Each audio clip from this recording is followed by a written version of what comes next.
This episode, we're in the USA! This is my United States of whatever. This is my United States of whatever.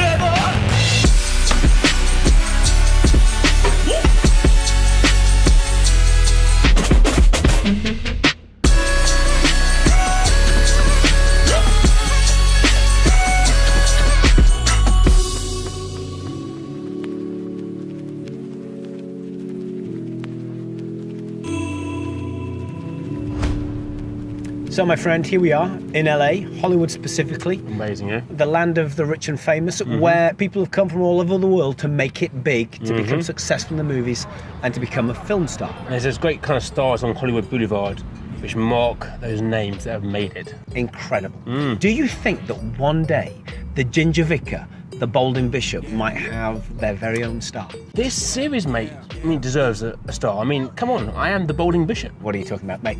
This series, we've travelled around the world and failed just about everywhere we've gone. Well, we didn't quite make the bull riding happen, but we had Costa the Rica, circus. absolutely. Costa Rica, bull riding, fail. The Pendulum of Doom. Completely begging it up. Cage of Death? Complete fail. Okay, but Panama, wakeboarding. Wait, you were the worst that I've ever seen. Boxing? Boxing? No, we were rubbish. Norway, great story, the whale watching.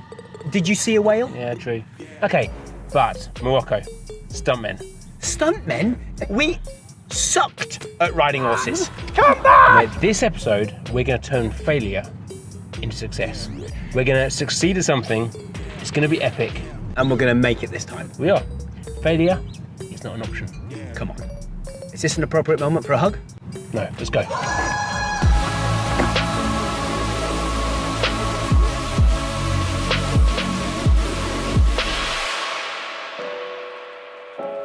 So we get up really early the next morning because it's time to surf. We jump on the bikes, we leg it down to the beach. It's still pitch black, and he persuades me to get on this bike and tow all of our surfboards down to this beach. This is one of the best surf breaks in the world, Lower Trestles. And there we find, once more, 2 foot, crumbly onshore waves. It's not quite doing its thing this morning, but hey, there are still waves to surf. And we are living the dream. We're in California, baby.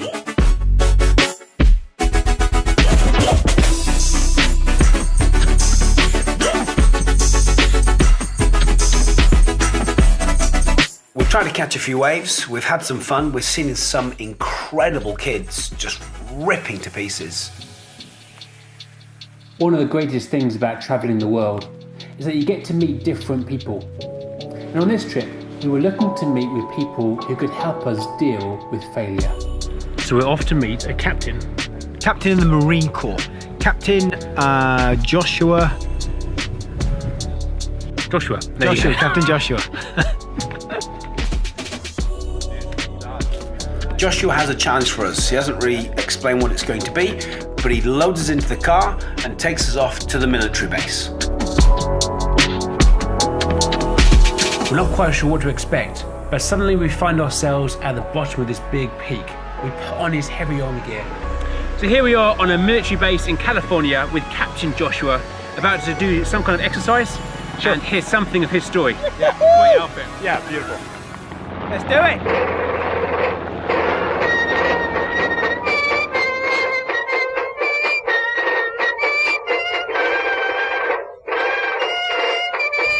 Halfway up the climb, Josh takes us through a battle scenario. And it quickly shows that Rich has no idea what he's doing. All right, Rich, your buddy just took a round in the thigh. Go down. Go down. You're bleeding out. What do? You gotta get to the top of the hill. Go. Okay, go. No. Why are you leaving him? You're taking machine gun fire all around you. Effective. You have to get to the top of the hill. Go on, Rich. Come on. Get on my back and stay there, you beggar! Come on! I'm dying here, man. Just get on my I back. think he's more concerned that he's bleeding out, Rich. Oh, you're bleeding out. Lay down. Get him to the top of the hill. Come on. Yeah, that's gonna work. I'm out of breath, I can barely move. It's been a really, really hard climb. I finally get to the top of the mountain with little help from the Ginger Vicar. That man should be court-martialed. Having caught our breath, we discover this is the place Marines go to remember those they've lost in combat. came up here to pay homage to brothers who paid the ultimate sacrifice, like infantry brothers of ours, that these are their memorial crosses to honor them laying down their lives for what they believed in. When I was 17 years old, I decided to go into the Marine Corps. So right now, I'm a captain in the United States Marine Corps. 16 years, I went from a private, like a rankless enlisted man, to a captain in the infantry, so it's been a cool journey. So I'm born in July 1984. I was born in Detroit, Michigan. I had great parents. My father was 100% my icon of what it was to be a man. Just set a great example. I'd stay starting around 2005 to 2006 in Germany. I was, 100 miles an hour into a brick wall. And when I was turning my back sort of on my faith and who I identify as a Christian, it caused me to get heavy into drinking, into alcoholism. 2008, had a combat deployment to Afghanistan. Talked to my father from a satellite phone, side of a mountain, to find out after, the man I looked up to, after 32 years of being married to my mother, cheated on my mom. They were separated. A lot of harsh words, a lot of profanity, honestly, both ways. Just a lot of turmoil, and I was beat down. And that was the last time I ever talked to my father. And so I came back. Some good things on the back end of that deployment where I tried to turn to Christ. I met my wife in 2010. But 2 years of not speaking to my father, at the end of 2010, 9 days after my promotion, my brother-in-law called me because my mom couldn't call me. And he said, "Brother, I don't know how to tell you this any other way than to just say it. I love you. Your dad shot and killed himself last night." It's hard for me to say that with dry eyes, man. Sure. It's heavy. Sure. So you go, how do you push through failure? Whether it's your failure or someone you identify with or another human you just love, and they fail. When I found out about my dad's suicide, my wife, we weren't married at the time, but she was right there with me. Yeah. So I would say as a human, you aren't made to do it alone. It's all about relationships and community and accountability. That's why we did this together, to just share, you can be someone who on the outside is successful, but you're falling apart. So how do I push to today?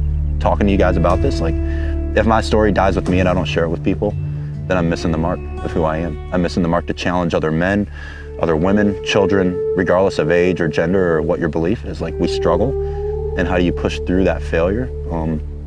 That's okay. There is hope on the backside of that.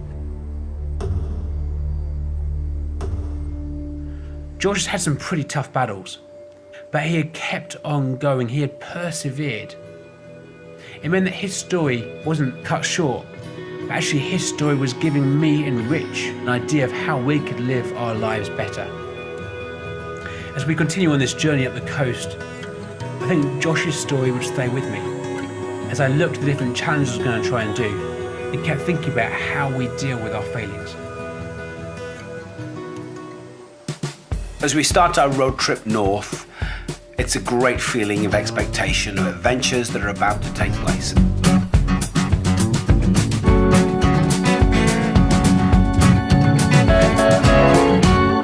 The coastline of California is so varied. I discovered there are these massive sand dunes that you can drive dune buggies up and down. Rich is often complaining about my driving, and I think this is the prime opportunity to show Rich just how well I can drive. At this, I can succeed. Let's see what the Baldwin Bishop can do. What is really strange is Frosty's a crazy driver on the road. So in dune buggies, you would think that he would be perfectly suited to this experience. It turns out he is so cautious, so slow, that it was doing my head in. I'm being cautious. This thing could flip. So how do you feel you're doing? Brilliant, mate. I'll tell you how he's doing. It's an absolute full-on failure. Full-on fail. So far, no injuries. So far, no injuries. So hey, that is success, mate. You're driving like an old grandma. Mate, that hurts. Finally, Frosty gets his confidence and starts to go for it. All of a sudden, he is ripping around these dunes and thinks he's the bee's knees in this vehicle.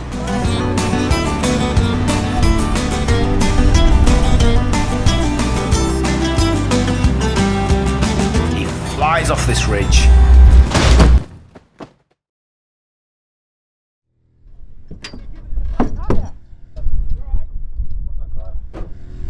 How do you punch your tyre in the sand? Must be a big nail. Honestly, mate, I don't. This is a nightmare. said. This is a bad day. This is a bad day. You said in this episode we had to have a moment of success. We were going to turn failure around and find success. And yet again, on one of these adventures, we have beggared it up.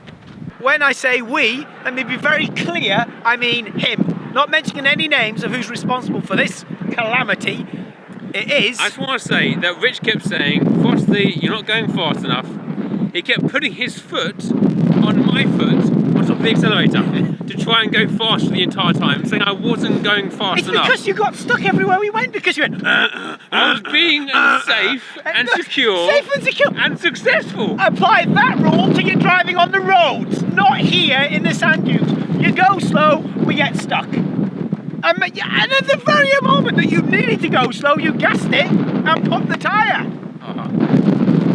As soon as I took my foot off, don't. Seriously, everywhere we go, there's a problem.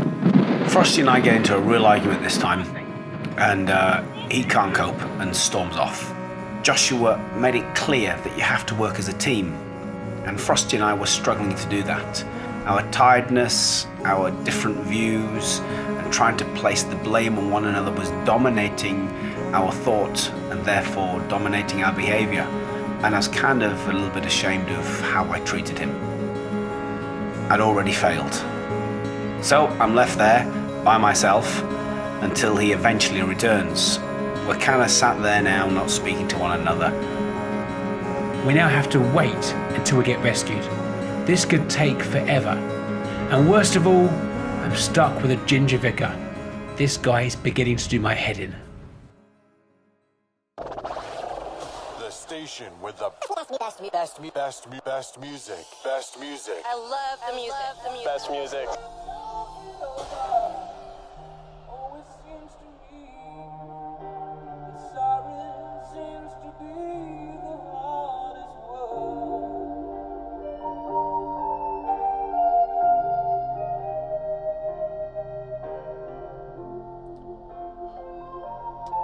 Sorry, mate. I'm sorry, okay?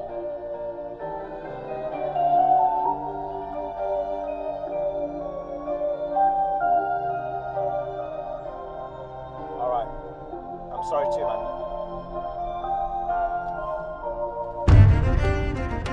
Best friends again. What better way of sealing off friendship than a good old medieval fight?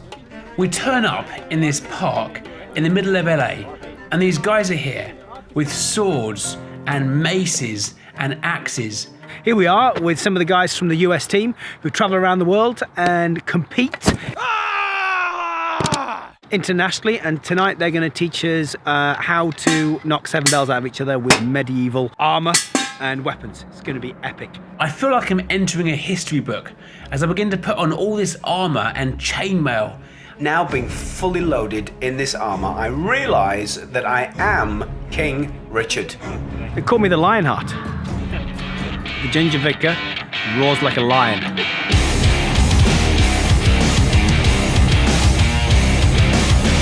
So I can go into his shoulders, but the neck is probably try my best not to cut his head off. We try not to cut the head off. Seems fair. But there's no referee here to really, Well, if you cut his head off, the police will show up. Probably somebody will complain. But I can pray for him. Yeah. Be all right. And I can do a funeral. I think, how am I going to be able to fight with all this gear on? And then I put on the helmet. So yeah, I feel quite claustrophobic in this mask, really. Quite intense, so yeah. Do you have claustrophobia issues? I think I do. I begin to question if I can really fight in all this gear. I'm also a little bit concerned that this gear definitely covers all my vital organs. This is the moment that I get to go all medieval on Frosty's face. Right.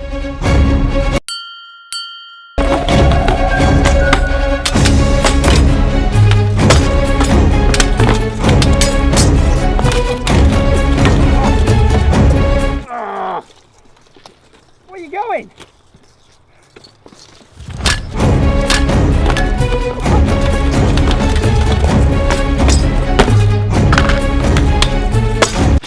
What's your flipping problem? We're just meant to be dueling. Mate, I'm just doing what they told me, which is to hit you. Mate, you're taking it way too far. No, Too far. I'll show you too far.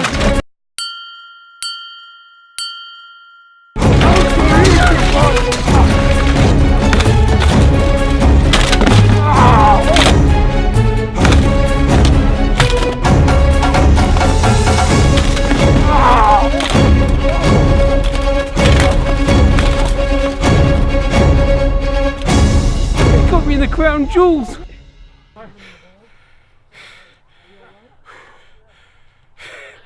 He's coming! He's coming! Quick, man, quick! I'm going faster! I've got the keys! Get in the car, get in the car. Who's got the keys? Who's got the keys?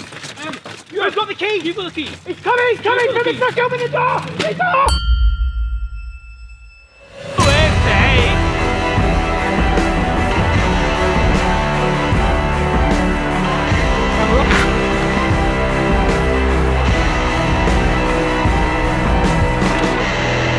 I think we've just seen a shark. I can't even tell you how scared I was.